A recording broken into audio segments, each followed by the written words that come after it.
दोस्तों आज हम आपको हिंदुस्तान के जिस राज्य के सफर पर लेकर जा रहे हैं, उस राज्य को चाहे आप प्यार करें या ना करें, लेकिन इस राज्य को कोई नजरअंदाज नहीं कर सकता। भारत का वो राज्य जिसने दुनिया को शून्य से परिचित कराया, पूरी दुनिया को गणतंत्र का मूल मंत्र भी इसी राज्य ने समझाया। दुनिया का सबसे बड़ा वाईफाई जोन भी इसी राज्य में है। किसी ने सही कहा है कि गरीबी की भट्टी में तप तप कर महान लोग बनते हैं, और इस राज्य ने भी गरीब होने के बावजूद दुनिया को कई महान चेहरे दिए हैं। भारत में सबसे ज्यादा IAS और बैंक के PO भी इसी राज्य से हैं। दोस्तों ये वो राज्य है जहाँ के 12 साल के बच्चे ने IIT एग्जाम क्लियर कर लिया, और ये वही जगह है जहाँ के बच्चे गरीबी में पढ़कर भी इतने आगे निकल जाते हैं। हम बात कर रहे हैं माता सीता, गौतम बुद्ध, गुरु गोविंद सिंह जी और हमारा अपना बिहार के बारे में। भारत का वो राज्य जहाँ कवि कोकिल विद्यापति जी का जन्म हुआ, जहाँ देश के पहले राष्ट्रपति राजेंद्र प्रसाद जी का जन्म हुआ। तो फिर देर किस बात की, अपना सीट बेल्ट बांध लीजिए अच्छे से और निकलते हैं बिहार की एक शानदार सफर पर। दोस्तों बिहार वो राज्य है जिसे प्राचीन काल में मगध के नाम से जाना जाता था,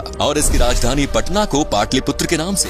बिहार का इतिहास उतना ही पुराना है जितना भारत का। यहाँ मौर्य, गुप्त आदि राजवंशों से लेकर मुगल शासकों ने राज किया है। माना जाता है कि बिहार शब्द की उत्पत्ति बौद्ध विहार के विहार शब्द से हुई, जिसे बाद में बिहार कर दिया गया। बिहार को उत्तर में नेपाल, पूर्व में पश्चिम बंगाल, पश्चिम में उत्तर प्रदेश और दक्षिण में झारखंड ने घिरा हुआ है। 1912 में बंगाल के विभाजन के समय बिहार अस्तित्व में आया। सन 1935 में उड़ीसा और सन 2000 में झारखंड को बिहार से विभाजित कर दिया गया। बिहार वो राज्य है जो भारत के इतिहास में साहित्यिक, ऐतिहासिक, धार्मिक सभी स्तर पर महत्वपूर्ण भूमिका अदा करता है, और आज भी बिहार शिक्षा, संस्कृति और सामाजिक दृष्टि से उतना ही समृद्ध है जितना कि पहले था। आपको जानकर हैरानी होगी, लेकिन ये सच है कि सिर्फ इतिहास के पन्नों पर ही नहीं बल्कि वर्तमान में भी बिहार दुनिया में जगमगा रहा है। बिहार की राजधानी पटना में दुनिया का सबसे बड़ा वाईफाई रेंज जोन है। एक दो नहीं बल्कि पूरे 20 किलोमीटर के दायरे में इंटरनेट की मुफ्त सुविधा का फायदा उठा सकते हैं। दोस्तों देश में उत्तर प्रदेश के बाद सबसे ज्यादा IAS ऑफिसर बिहार की भूमि से ही निकलते हैं। बिहारी लोगों के दिमाग बहुत तेज होते हैं। ये लोग सबसे ज्यादा गणित में तेज होते हैं। यहाँ लोगों का दिमाग बड़े तूफानी से चलता है। हालांकि 1990 के पहले IAS ऑफिसर्स के मामले में बिहार लिस्ट में पहले स्थान पर था, लेकिन इसके बाद से इसमें गिरावट आने लगी। बिहार के युवा का ध्यान अब IT सेक्टर में अधिक लग रहा है, लेकिन पिछले कुछ सालों से दोबारा से बिहारी स्टूडेंट्स में IAS के प्रति रुचि देखी जा रही है। दोस्तों बिहार की डेवलपमेंट रेट आज 14.48% है, जो कि ये साबित करती है कि बिहार देश तेजी से बढ़ने वाले राज्यों में सबसे ऊपर है। बिहार आज शैक्षिक स्तर पर केरला के शैक्षिक स्तर को टक्कर दे रहा है। बल्कि ये कहना भी अनुचित नहीं होगा कि बिहार में लिटरेट लोगों की संख्या केरला के लोगों से ज्यादा है। दोस्तों बिहार में कृषकों की बात करें तो वहाँ कोई किसान इतना मजबूर नहीं होता कि उसे आत्महत्या करनी पड़े। दोस्तों बिहार एक ऐतिहासिक राज्य है। इसके रंग रंग में इतिहास की वो बूंदें छिपी हैं, जो आज भी बिहार की महत्व की सुगंध न सिर्फ देश में बल्कि पूरे दुनिया में पहुंचाती है। इतिहास आज भी बिहार के महत्व की गवाही देता है। इतिहास के पन्नों से बिहार को हटा दिया जाए तो इतिहास का अस्तित्व ही नहीं रह जाएगा। देश के सबसे पुराने हिंदू मंदिर से लेकर बिहार अपने आंचल में और भी कई रोचक तथ्य छिपाए पड़ा है। ऐतिहासिक साक्ष्य को प्रमाण माने तो ईसा से लगभग 6वीं सदी पहले बिहार के वैशाली में ही गणतंत्र की पहली बेल लुकी थी। जब लोगों को गणतंत्र का अर्थ नहीं पता था, तब उस काल में वैशाली में देश की ही नहीं बल्कि दुनिया के पहले गणराज्य की आधारशिला रखी गई। संसद प्रणाली भी वैशाली में मौजूद थी। बिहार वो राज्य है जिसने आजादी के समय भारत छोड़ो आंदोलन में महत्वपूर्ण भूमिका निभाई। दोस्तों शून्य यानी जीरो के बिना गणित का क्या मोल, ये किसी को बताने की जरूरत नहीं है।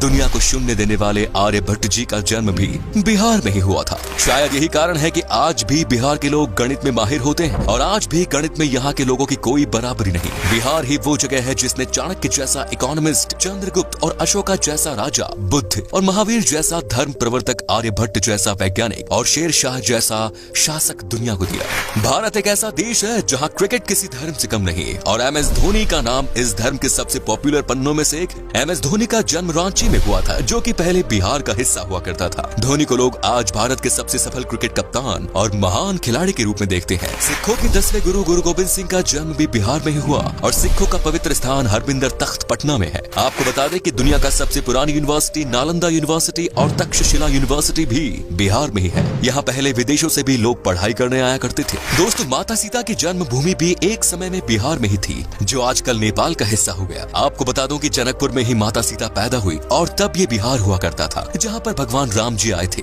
दोस्तों, बिहार के मिथिलांचल में आज भी भगवान राम को दामाद माना जाता है। माता सीता की नगरी मिथिलांचल बिहार का गौरव है। मिथिलांचल की मिथिला पेंटिंग के बारे में तो हर कोई जानता है। आपको तो शायद पता ही होगा कि बॉलीवुड के शान और जान पंकज त्रिपाठी भी बिहार से ही है, और बिहार का भी एक बेटा शानदार एक्टर है सुशांत सिंह राजपूत, जिसका देहांत होने के बाद भी लोगों के प्यार ने अमर कर दिया। दोस्तों, बिहार का खाना भारत के सबसे शानदार पकवानों में से एक माना जाता है। बिहार का लिट्टी चोखा बहुत टेस्टी होते हैं। आपने अगर लिट्टी चोखा नहीं खाया तो एक बार जरूर ट्राई कीजिएगा, वाकई में आपका दिल खुश हो जाएगा। यहाँ पर वेज से लेकर नॉन वेज तक हर पकवान लाजवाब होता है। इतना ही नहीं, आपको बता दूं कि यहाँ पर गन्ने के जूस भी पसंद किया जाता है, और ये इतने मीठे और टेस्टी होते हैं कि इसे पीकर मानो आप दीवाने हो जाओगे। तो चलिए अब बात करते हैं उन जगहों की जहाँ पर आप बिहार के सफर के दौरान घूम सकते हैं, और साथ ही बताएंगे कि आपको बिहार की ट्रिप में मैक्सिमम कितना पैसा खर्च करना पड़ेगा। नंबर 1 इज बोध गया। दोस्तों, बिहार में घूमने वाली जगहों में शामिल बोध गया एक प्रमुख आकर्षित पर्यटन स्थल है, जो कि बौद्ध धर्म से संबंधित अनुयायियों के लिए विशेष महत्व रखता है। बोध गया एक तीर्थ स्थल के रूप में भी जाना जाता है, और ये वो स्थान है जहाँ बोधि वृक्ष के नीचे गौतम बुद्ध को ज्ञान की प्राप्ति हुई। यहाँ मन को एक अद्भुत शांति मिलती है, इसीलिए यहाँ साल भर देश विदेशी पर्यटकों की भीड़ बनी रहती है। बोध गया को यूनेस्को वर्ल्ड हेरिटेज साइट्स की सूची में भी शामिल किया गया है। Next is Patna.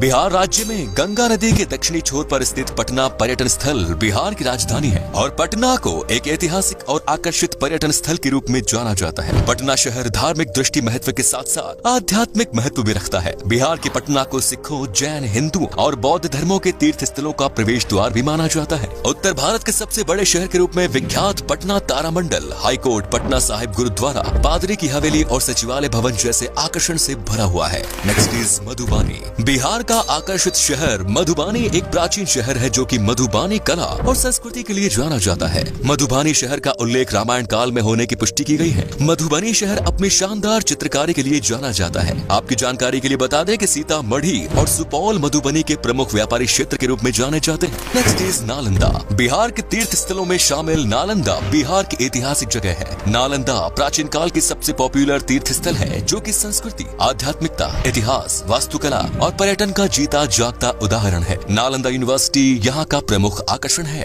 Next is Vaishali. Vaishali तीर्थ स्थल बिहार का वो धार्मिक स्थान है जहाँ भगवान महावीर का जन्म हुआ। वैशाली बिहार का एक छोटा सा जिला है, जो कि बौद्ध, जैन और हिंदू धर्म से संबंधित अनुयायियों के लिए एक तीर्थ स्थल के रूप में जाना जाता है। माना जाता है कि वैशाली नाम महाभारत काल से संबंध रखता है, जो कि राजा विशाल के नाम पर रखा गया। Next is Munger. बिहार के मुंगेर पर्यटन स्थल मिडलैंड के नाम से भी जाना जाता है। ये मुंगेर के प्रसिद्ध मंदिर पूरे देश में प्रसिद्ध है और अपने यहाँ आने के लिए पर्यटकों को आकर्षित करते हैं। मुंगेर को Bihar school of yoga seat के लिए भी जाना जाता है। मीर कासिम की राजधानी के रूप में जाना जाने वाला मुंगेर शहर अपने प्रमुख आकर्षण श्री कृष्णा वाटिका, सीता कुंड, मन पत्थर और दिलवरपुर जैसे आकर्षण के लिए बहुत प्रसिद्ध है। Next is Muzaffarpur. बिहार के प्रमुख आकर्षण में शामिल मुजफ्फरपुर बागमती और लखनदेई नदियों के पास स्थित एक सुंदर शहर है। यहाँ की लीची सबसे पॉपुलर है। मुजफ्फरपुर बिहार की राजधानी पटना से लगभग 71 किलोमीटर दूर है। वज्जिका भाषा मुजफ्फरपुर में सबसे अधिक बोली जाने वाली भाषा है। Next is Bhagalpur. बिहार की सिल्क सिटी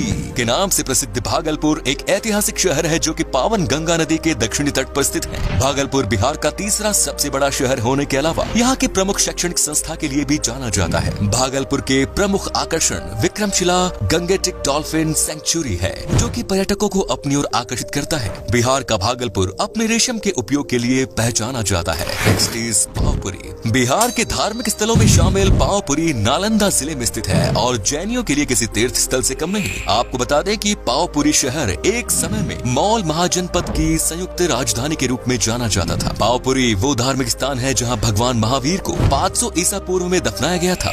पावपुरी घूमने के लिए पर्यटक भारी संख्या में आते हैं, जो कि राजधानी पटना से लगभग 83 किलोमीटर की दूरी पर है। पावपुरी दर्शनीय जल मंदिर पर्यटकों के बीच बहुत लोकप्रिय है। Next is Hajipur. बिहार के प्रमुख शहरों में शामिल हाजीपुर भारत के ऐसे प्रसिद्ध स्थानों में शामिल है, जो कि अतीत और वर्तमान को वर्षों से अपने आप में समेटे हुए है। हाजीपुर में भगवान बुद्ध का समय, इस्लाम और ब्रिटिश काल से जुड़े रोचक तथ्यों के लिए जाना जाता है। हाजीपुर की भूमि पर जैन धर्म के अलावा हिंदू धर्म से संबंधित कई मंदिर स्थित हैं, जो कि पर्यटकों की आस्था का केंद्र बने हुए हैं। आपको बता दें कि हाजीपुर में एशिया का सबसे बड़ा ब्रिज भी स्थित है। दोस्तों, आप अगर 7 से 8 दिन की ट्रिप पर जा रहे हैं तो लगभग 17 से 18 हजार के आसपास खर्च होगा, जो कि काफी सस्ता है। और बिहार में बस की बेहतरीन सुविधाएं हैं, जिससे आपको सफर में कोई परेशानी नहीं होगी। तो ये था बिहार। कैसा लगा हमें बताइए कमेंट्स में, और ये भी बताना कि आप कहां से हैं। बिहार और इसके टूरिस्ट प्लेसेस के बारे में अगर आप और जानना चाहते हैं तो कमेंट्स में लिखिए पार्ट 2।